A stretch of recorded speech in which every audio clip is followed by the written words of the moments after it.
This video is going to be about when families hide what needs healing. Now, you ever notice how in some families the truth is treated like a threat? Not because it isn't known, but because it isn't allowed.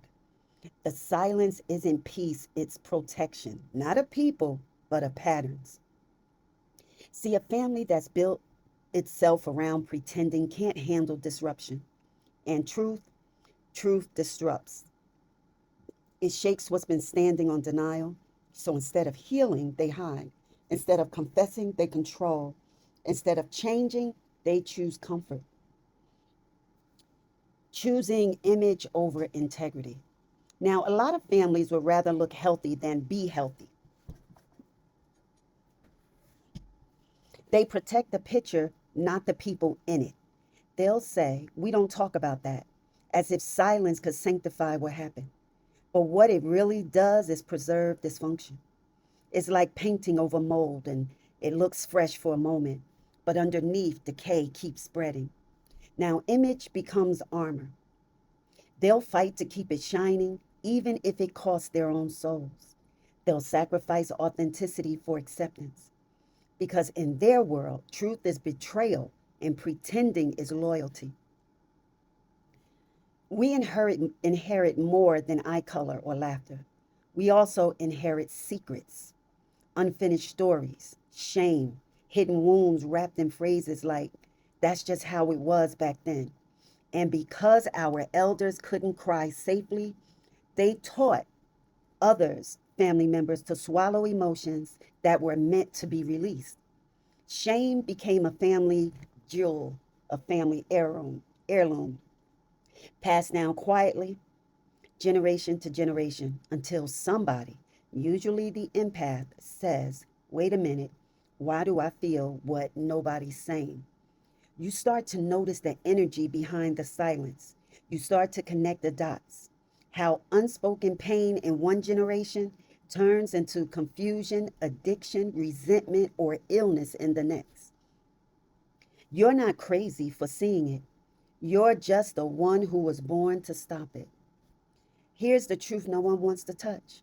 Some people keep secrets not to protect others, but to protect themselves. And this is all about accountability avoidance. And they fear accountability more than they fear God. Because if the truth comes out, someone has to admit they did harm or that they stood by and watched harm happen. That's why they gaslight the truth teller. They say you're exaggerating or you're trying to ruin the family.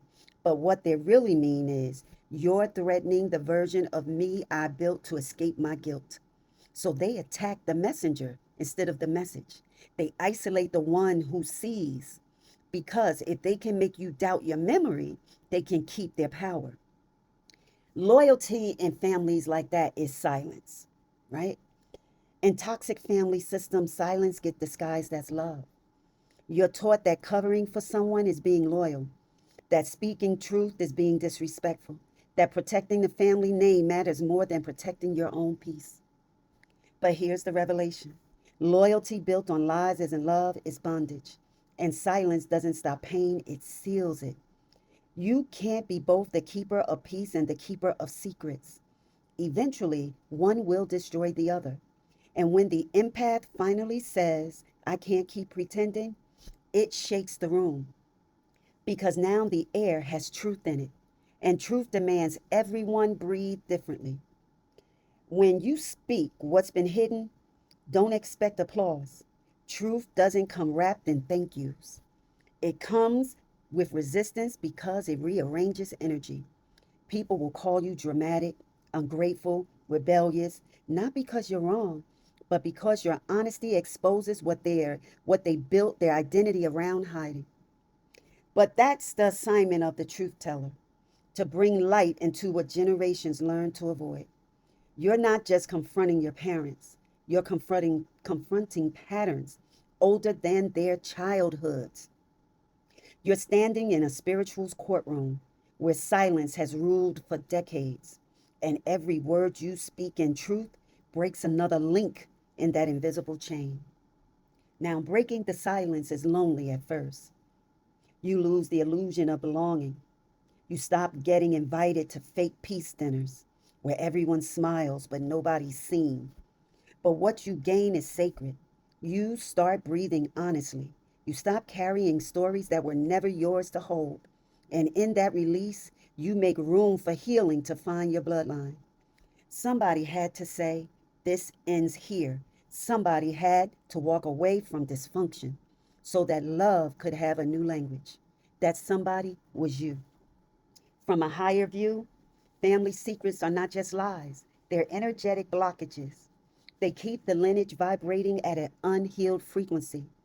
But when the but when the empath, the chosen vessel, arrives, they feel those blockages in their body, their dreams, their emotions. You might think you're too sensitive, but you're actually sensing what others have suppressed.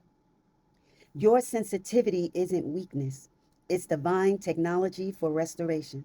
You're decoding the silence. You're the one who says enough. And every time you choose honesty over image, authenticity over approval, you shift the entire spiritual ecosystem of your family line. Healing isn't about exposing everyone, it's about liberating yourself from the contract of silence. It's about giving voice to what your grandmother couldn't say, about forgiving what your father didn't know how to face, and freeing the children coming after you from carrying what wasn't theirs. Healing doesn't always mean reconciliation. Sometimes it means peace at a distance. Sometimes it means silence, not to hide, but to protect the sacred work happening inside of you. When you heal, you don't just change your life. You rewrite the emotional DNA of those who will come next. Your courage becomes their comfort. Your honesty becomes their inheritance. Eventually, the truth stands taller than the secret ever could. And the family, that same family that once shamed you for speaking, will quietly start to heal through the space your courage created. They may never say thank you, but you'll see it in the way the children feel safer to ask questions, in the way someone finally says, that happened to me too, in the way peace starts to move through rooms where shame once slept. That's how healing speaks, softly, consistently, through time. To the truth teller, you were never sent to destroy the family. You were sent to deliver it from what it refused to face. And yes, they may reject you for a season, but even their denial can't stop divine restoration. Truth doesn't tear families apart. Lies do. Secrets do. Denial does. But truth sets the soul free. So keep walking in light, even if it makes others uncomfortable, because what you heal in you heals through you. Stay covered, stay conscious, stay undefeated. Thanks for visiting my channel, and I'll see you on the next one. Bye bye.